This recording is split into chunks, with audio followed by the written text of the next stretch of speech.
The Laboratory of Aquaculture has two sub-laboratories, namely Fish Breeding and Hatchery Laboratory and Fish Nutrition Laboratory. The Aquaculture Laboratory is focusing on the development of technology and management in aquaculture. Hatchery,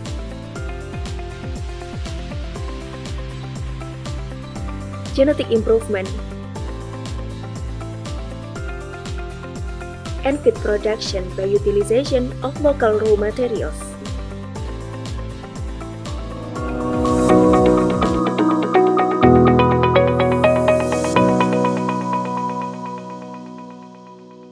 Halo sahabat perikanan, saya Ega Dwi Caksono. Pada kesempatan kali ini saya akan menemani sahabat perikanan semua dalam podcast Kenal Perikanan UGM. Nah, untuk tema pada sesi hari ini, kita akan kenal lebih dekat dengan Laboratorium Aquaculture Departemen Perikanan UGM. Dan tentu saja saya di sini tidak sendiri, saya sudah ditemani oleh narasumber yang sangat luar biasa, yaitu adalah Ibu Indah Istiqomah, SPI, MSI, PhD, selaku Kepala Lab Aquaculture Departemen Perikanan UGM. Mungkin langsung kita sapa aja yuk sahabat perikanan. Oke, Assalamualaikum Bu Indah. Waalaikumsalam Pak Ika. Baik Ibu, kabarnya hari ini? Baik, Alhamdulillah. Nah, begini Bu, sahabat perikanan itu sangat penasaran dengan laboratorium aquaculture seperti itu Bu. Mungkin Bu Indah bisa mengawali dengan sedikit perkenalan singkat. Jadi mungkin Bu Indah bisa bercerita posisinya sebagai apa di lab aquaculture Departemen Perikanan UGM, dan kemudian tugas dan tanggung jawabnya apa secara singkat kepada sahabat perikanan semua. Silakan Bu Indah. Ya, terima kasih Pak Ika. Jadi status saya di Lab Aquaculture adalah sebagai Kepala Laboratorium berdasarkan Surat Keputusan Rektor tahun 2002 nomor 237. Kemudian tugas utama saya adalah memastikan bahwa kegiatan belajar mengajar dan pendidikan di bidang aquaculture yang berasosiasi pada Lab Aquaculture ini dapat berjalan dengan baik. Tentunya tugas saya adalah mengawal seluruh kegiatan pendidikan yang berada di lab seperti itu. Oke, baik. Terima kasih Bu Indah. Iya. Nah, mungkin sekarang kan seperti yang kita tahu nih Bu, pandemi kan sudah mulai menuju berubah kepada era kenormalan baru. Iya. Tentu kegiatan yang ada di laboratorium aquaculture itu juga sudah mulai kembali kepada kegiatan yang normal seperti Iya. Bu.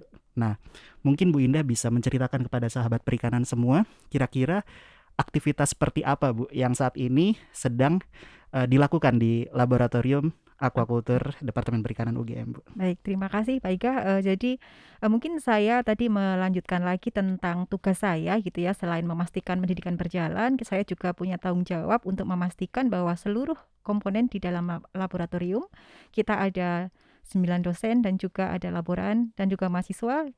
Saya punya kewajiban untuk memastikan bahwa seluruhnya bisa bekerja secara efisien, kemudian produktif dan terus maju seperti itu. Kemudian untuk kegiatan yang sedang berjalan saat ini di Lab Aquaculture, yang utama adalah kita kegiatan praktikum. Ada 11 mata praktikum yang sedang berjalan, dilaksanakan di semester genap maupun semester ganjil.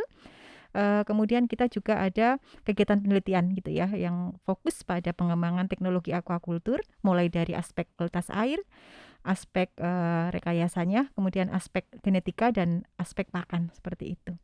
Kemudian di samping kegiatan praktikum dan kegiatan penelitian, kita juga ada kegiatan yang lainnya, misalnya adalah layanan laboratorium. Kita ada layanan analisis kualitas air, khususnya analisis amonia, nitrit-nitrat, kemudian analisis proksimat. Kita punya fasilitas yang mendukung untuk berbagai macam parameter, misalnya kadar air, kadar abu, analisis protein, analisis lemak gitu ya. Kemudian kita juga ada layanan analisis barcoding ikan-ikan endemik seperti itu. Kemudian kita juga ada layanan analisis metagenom gitu ya.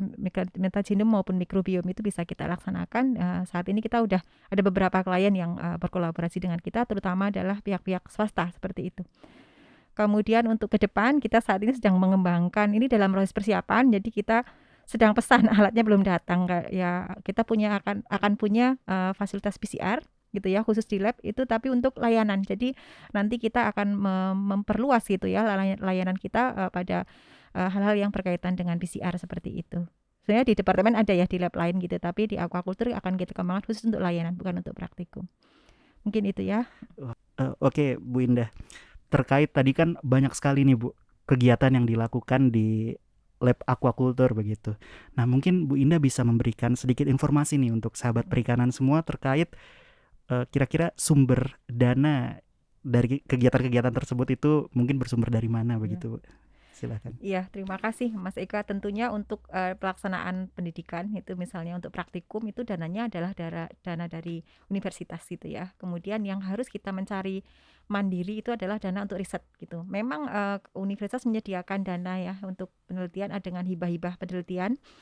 Di tingkat fakultas kita ada hibah unggulan, kemudian ada hibah penelitian dosen gitu ya. Itu adalah sumber-sumber dana yang bisa kita peroleh di tingkat fakultas gitu. Kemudian kita juga ada hibah-hibah penelitian di tingkat universitas, misalnya adalah hibah RTA misalnya gitu ya, ataupun juga kita ada sumber dana dari Dikti ya. Jadi misalnya di Kemenristek Dikti itu tiap tahun ada berbagai macam skema gitu ya, ada hibah penelitian untuk doktor, master gitu, kemudian hibah penelitian hibah penelitian unggulan, terapan, hibah penelitian dasar, dan beberapa sumber yang lain. Jadi selain dari fakultas, dari universitas, dari Dikti, kita juga ada sumber dari kompetitif nasional. Kemudian juga ada hibah-hibah kolaborasi internasional gitu ya. Misalnya kita bekerja sama dengan pihak swasta gitu ya, misalnya dengan tingkat internasional maupun di tingkat nasional itu. Kurang lebih itu sih sumber-sumber kegiatan dana yang mendukung kegiatan penelitian kita gitu, sehingga ya kita juga membuka ya untuk kolaborasi yang lain gitu ya, sehingga itu bisa mengembangkan riset kita dengan lebih baik seperti itu. Wah, luar biasa sekali nih. Jadi untuk sahabat perikanan semua, bagi yang ingin beraktivitas begitu di laboratorium aquaculture tuh tidak perlu khawatir karena sumber dana hibahnya itu banyak sekali dan beraneka ragam ya Bu Indah ya. Nggak banyak sekali. Tidak banyak sekali, cuma kita ada gitu ya. Jadi hampir tiap tahun kita sudah punya rencana risetnya. Kemudian artinya kalau untuk mahasiswa kita gitu ya, kalau mau bergabung insya Allah itu bisa kita cover dari sumber dana yang dicari oleh laboratorium gitu. Jadi silahkan feel free untuk bergabung gitu ya. Nanti kita bisa masuk di beberapa skema, terserah memilih sendiri ya di antara tema-tema yang sudah ada gitu. Banyak sekali itu ya Bu aktivitas yang ada di lab aquaculture. Nah, mungkin tadi Bu Indah juga sudah menyinggung sedikit Bu. Cuman mungkin sahabat perikanan semua di rumah tuh mulai penasaran Bu. Memang di lab aquaculture itu fasilitasnya itu apa saja ya Bu? Iya. Kira-kira. Ya, baik Pak Eka, memang mungkin tampak banyak ya, karena kebetulan memang di lab aquaculture kita ada cukup banyak staff, ada banyak dosen yang di sana gitu, sehingga kita bisa melaksanakan aktivitas lebih banyak gitu.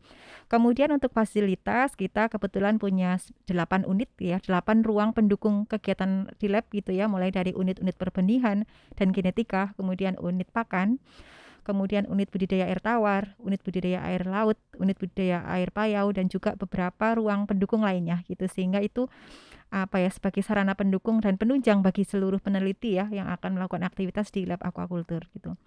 Kemudian untuk sarana prasarana ya kita punya fasilitas untuk analisis kualitas air, terutama amonia nitrat gitu, kemudian punya fasilitas untuk analisis DNA, kemudian juga untuk analisis proximat itu kita tersedia di laboratorium. Kemudian kita juga memiliki banyak sekali bak-bak fiber, bak beton maupun akuarium gitu ya, yang sangat penting ya untuk teman-teman aquaculture untuk pelihara ikan gitu ya.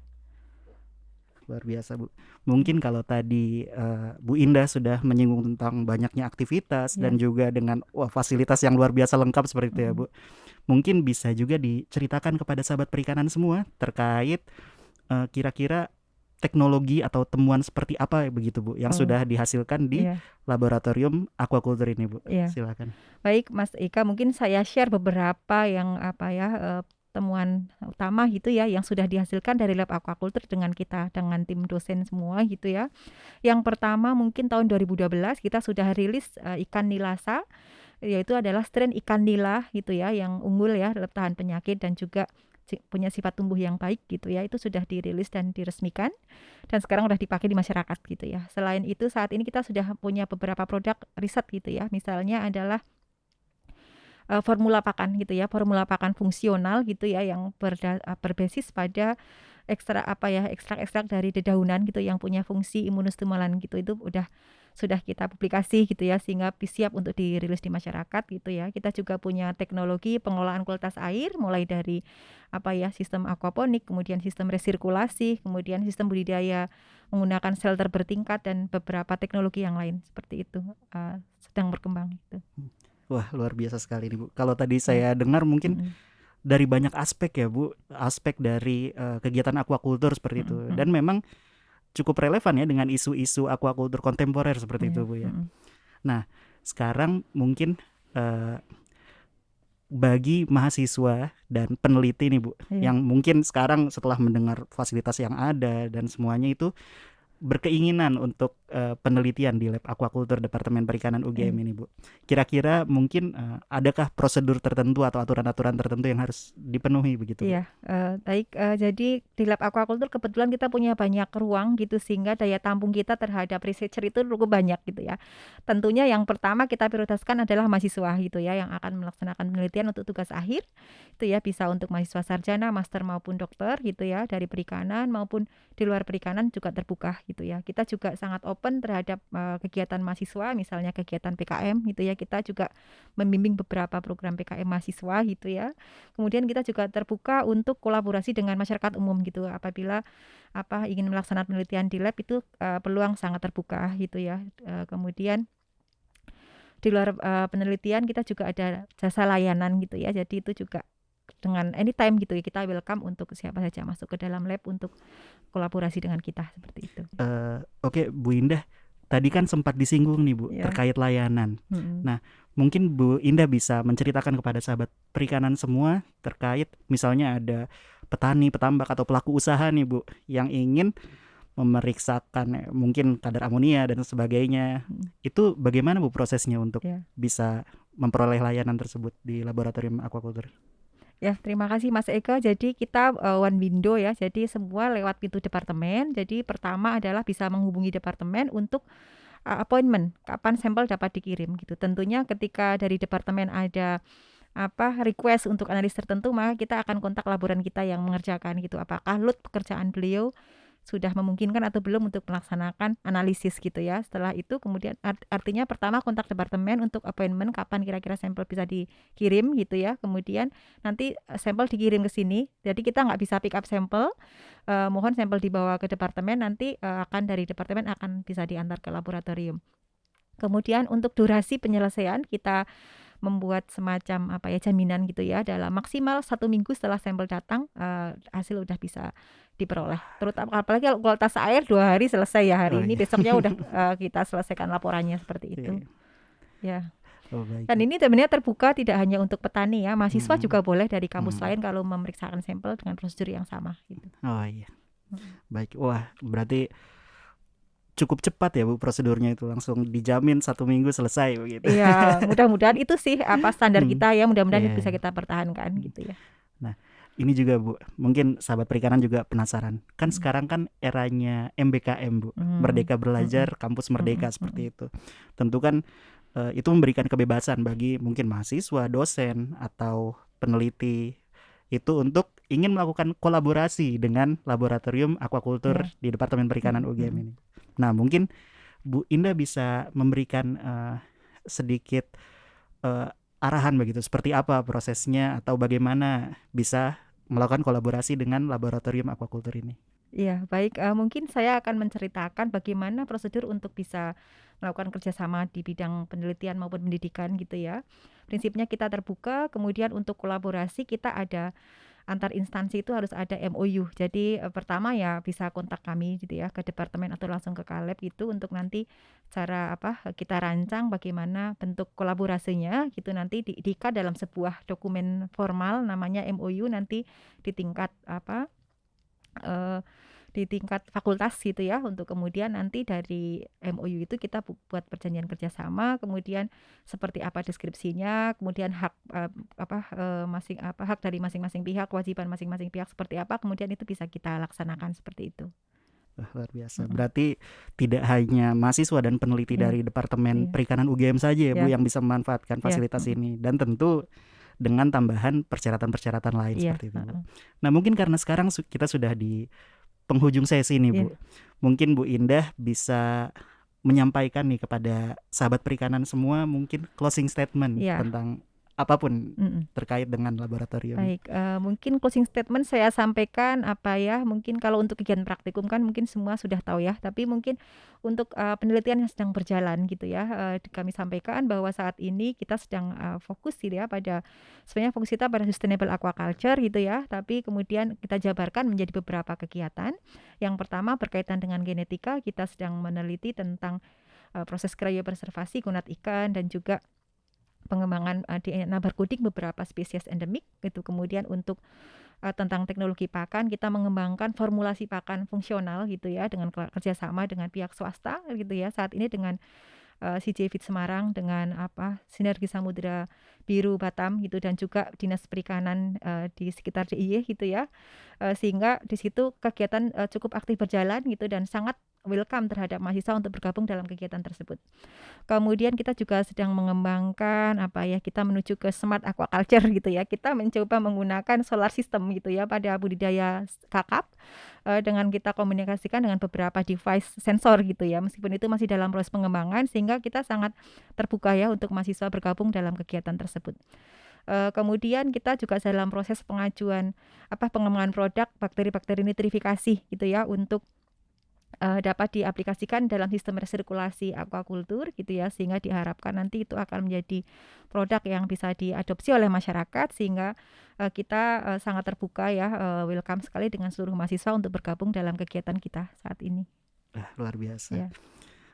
Terima kasih banyak nih Bu Indah, banyak sekali info yang sahabat perikanan bisa peroleh hari ini seperti itu. Nah, untuk sahabat perikanan semua, terima kasih sudah menyaksikan sesi podcast kali ini. Jangan lupa like, comment, and subscribe untuk mendapatkan informasi lanjutan nih terkait Departemen Perikanan UGM. Oke, saya dan Bu Indah undur diri. Terima kasih. Bye-bye.